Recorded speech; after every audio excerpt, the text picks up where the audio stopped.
अभी हम लोग पावर में नहीं है। हमारे लोगों को ऊपर से कोई खींचने वाला नहीं है। हाल ही में बीजेपी ने 150 पसमंदा मुसलमानों को अपनी पार्टी ज्वाइन कराई। पसमंदा मुसलमान हम बता दें वो होते हैं जो लोग पीछे छूट गए हैं। ये पसमंदा का मतलब होता है बैकवर्ड कास्ट के मुस्लिम इस शब्द से जुड़े होते हैं। बिहार में जो सर्वे हुआ था, जाति जनगणना हुई थी, उसके मुताबिक यहाँ पे मुसलमानों की आबादी लगभग 17.7% है और उसमें से करीब 73% पसमंदा मुसलमान हैं। भारतीय जनता पार्टी ने पिछड़े वर्गों के मुसलमानों को अपने करीब लाने की कोशिश के तहत 30 जून को पटना में पसमंदा मिलन समारोह आयोजित किया था। इस कार्यक्रम में करीब 150 पसमंदा मुसलमान पार्टी से जुड़े थे। सभी पार्टियों से इस सवाल को ये मोदी जी ने भी पकड़ लिया। मोदी जी 3-4 साल से पसमानदा वो भी नाम ले रट रहे हैं। यही नहीं, वो इतने बड़े दूसरे के आइडिया को चुरा लेना, कुछ नाम इधर उधर करके। फिलहाल तो बीजेपी में 150 पसमंदा मुस्लिम सुनने में आ रहा है कि ज्वाइन भी कर लिए हैं पार्टी। आपको लगता है वो टिकट देंगे? नहीं, टिकट कहाँ किसी को देते हैं, एक भी एमपी का टिकट नहीं देते हैं। बीजेपी ने अपने कुल 101 उम्मीदवारों की सूची जारी की है, जिसमें किसी भी मुस्लिम उम्मीदवार को टिकट नहीं दी गई है। हम मुस्लिम धर्म में थोड़ा वर्गीकरण को समझते हैं। वैसे तो इस्लाम में किसी तरह का वर्गीकरण नहीं माना जाता है, लेकिन भारतीय मुसलमानों में एक तरह का वर्ग विभाजन देखा जा सकता है।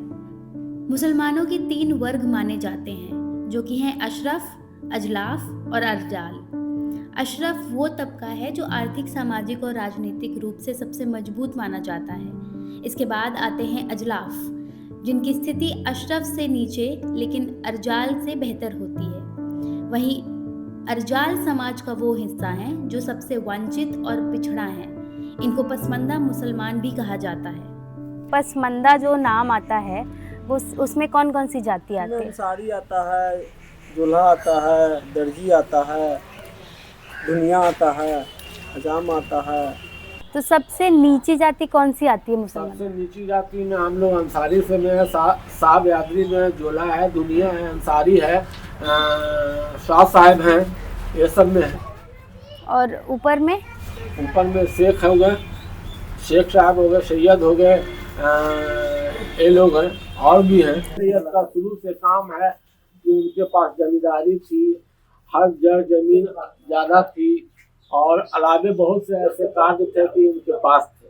और उनके बाद जब सरकार हमारी आज़ाद हुई, स्वतंत्र हुई, उसके बाद उन्हीं के पास रहे। उसके बाद जो हम लोग थे अति पिछड़ी जाति के लोग, वो पिछड़े रह गए और उनको अति पिछड़ी जाति को भेदभाव के लेकर के हमें उन लोगों ने खटाया जाए। जो भी उनकी नौकरी उन्होंने हमें दिए और अपने पास रखे। और अभी हम लोग अति पिछड़ी जाति से बिलोंग करते हैं, तो हम लोग को तो हक चाहिए। बिहार में पसमंदा मुसलमानों का हिस्सा ओबीसी में शामिल है, लेकिन दलित मुसलमानों को अब तक औपचारिक मान्यता नहीं मिली है। हालांकि इस्लाम में छुआछूत जैसी प्रथा नहीं है, लेकिन शादी ब्याह के मामलों में जाति का असर जरूर है। सब ये है कि हम लोग ऊंचे जात के हैं, ये नहीं है कि नीचे जात में उठना बैठना, ये सब हम लोग बिल्कुल नहीं है। इंसान अल्लाह कन से, भगवान जी कन से आता है, तो यहीं न दुनिया में बंटवारा हुआ है बाबू। ये सब हम लोग छुआछूत नहीं मानते। क्या यहाँ भी छुआछूत होती है हिंदू धर्म जैसे? नहीं। क्या जैसे हमें पता है कि अपर कास्ट में शेख, सैयद, पठान लोग आते हैं, तो क्या उधर शादियाँ वो लोग बक्को और जुल्हा इन सब से उनकी होती है? नहीं, जिस जात में हो रहेगा उसी जात में होती है। शादी विवाह सब में हो। मैट्रिमोनियल जो जैसे हिंदू समाज का निकलता है, वैसे आज भी आप देखेंगी हम लोगों का अभी उर्दू अखबारों में निकलता है कि सैयद हैं, ये रंग है, ये इनका क्वालिफिकेशन है, हमको सैयद लड़की चाहिए। तो इस तरह का माने पिछड़ी जाति के लोग तो नहीं निकालते हैं, लेकिन ऊंची जाति के लोग खास करके उसमें निकालते हैं। जस्टिस रंगनाथन समिति रिपोर्ट में कहा गया है कि भारत के हर धर्म में जाति है और हालांकि बिहार में मुसलमान अन्य पिछड़ी जाति में शामिल है, मगर मुस्लिम दलितों को सरकार मान्यता नहीं देती है। हमने कहा कि रोजी रोटी और सत्ता प्रशासन में हिस्सेदारी तो तभी होगी जबकि हम कमज़ोर हैं तो हमको रिजर्वेशन मिलेगा। तो ओबीसी का रिजर्वेशन तो था बहुत पहले से, लेकिन उस ओबीसी मुस्लिम के अंदर भी एक दलित मुस्लिम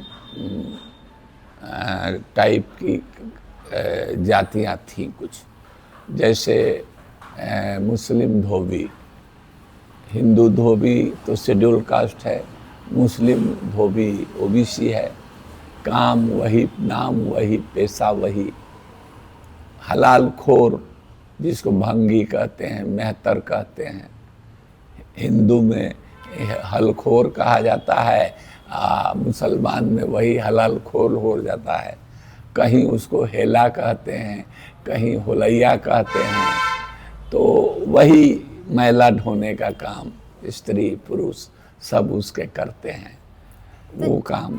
तो जैसे ये आप कह रहे हैं जैसे हिंदू समाज में जाति संरचना है, वैसे ही मुस्लिम समाज में भी, क्या उनका वोटिंग पैटर्न भी इस मामले में फिर अलग होता है कि जब उनकी जाति से कोई खड़ा होता है तो उनका वोट उस तरफ जाता है या वो धर्म के आधार पे वोट करते हैं? देखिए, यही तो चिढ़ थी। आपने मैंने उस समाज की दुखती नस पर हाथ रख दिया, सवाल कर दिया। यही चिंता थी कि मुस्लिम समाज में जब मुस्लिम कोई कैंडिडेट होता था तो आमतौर पर सब मुसलमान उसको वोट करते थे, जैसे हिंदू समाज में है, और हिंदू मुस्लिम के नाम पर भी एक डिवीज़न और एक थिंकिंग लोगों के दिमाग में है। लेकिन हम लोगों ने देखा कि जब अपर कास्ट मुस्लिम के लोगों को टिकट मिलता है कांग्रेस से या आरजेडी से या जनता दल से या किसी दल से, तो सब मुस्लिम उसको वोट देते हैं। और जब पिछड़ी जात के मुसलमानों को कोई पार्टी यूं तो टिकट जल्दी देती नहीं है, बहुत कम देती है, जो जिसको हम पसमानदा कहते हैं, टिकट बहुत कम मिलता है। तो उनको टिकट मिलता है तो वो मुसलमान नहीं रह जाता, वह हो जाता है कि ये तो जुल्हा है, ये तो धुनिया है, ये तो कुंजड़ा है, ये तो दर्जी है। बिहार के पसमानदा मुसलमानों का झुकाव पारंपरिक तौर से सेक्युलर पार्टियों की ओर रहा है और 2005 के बाद से उनका एक बड़ा हिस्सा जेडीयू के साथ भी जुड़ा था। 2005 में हम लोगों ने नीतीश कुमार को मदद किया, माने एक हिस्से ने, अच्छे खासे हिस्से ने। उस समय योगेंद्र यादव जी सबसे बड़े सेफोलॉजिस्ट माने जाते थे, आज भी देश के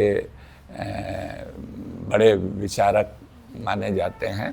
उन लोगों ने कहा कि पसमानदा मुस्लिम महाज अली अनवर के चलते 10% मुसलमानों का वोट नीतीश कुमार को ट्रांसफ़र हो गया। पर यहाँ से ज़्यादातर वोट किसकी तरफ रहता है? यहाँ तो नीतीश कुमार को पड़ता है। ऑप्शन जब नहीं मिलता था तो राजद को जाता था, अब जनता के बीच में ऑप्शन आ गया है, जैसे आईएम आ गया है, जन स्वराज आ गया है, तो जनता की नज़र उस पर भी है। और हम लोगों की सोच है कि जो भी सेकुलर पार्टी मुसलमान को जो टिकट देगी उसको हम लोग जिताने की कोशिश करेंगे। मुसलमान को टिकट जरूरी है या जो आपके कास्ट से, समुदाय से है, उसको फॉरवर्ड बैकवर्ड? नहीं, हमारे यहाँ देखिए बैकवर्ड फॉरवर्ड नहीं है। नहीं, ये नीतीश कुमार जी ने जो बनाया था थोड़ा पसमानदा जी, तो इसका घोर निंदा होता रहा हमेशा, क्योंकि नीतीश जी का जो सियासत करने का तरीका है वो सिर्फ बैकवर्ड पॉलिटिक्स है। हिंदू हो, मुस्लिम हो, वो मुसलमान में भी बैकवर्ड को कोशिश करते हैं खींचें, लेकिन खींच नहीं पाए। हिंदू में भी वो बस बैकवर्ड की ही राजनीति की है।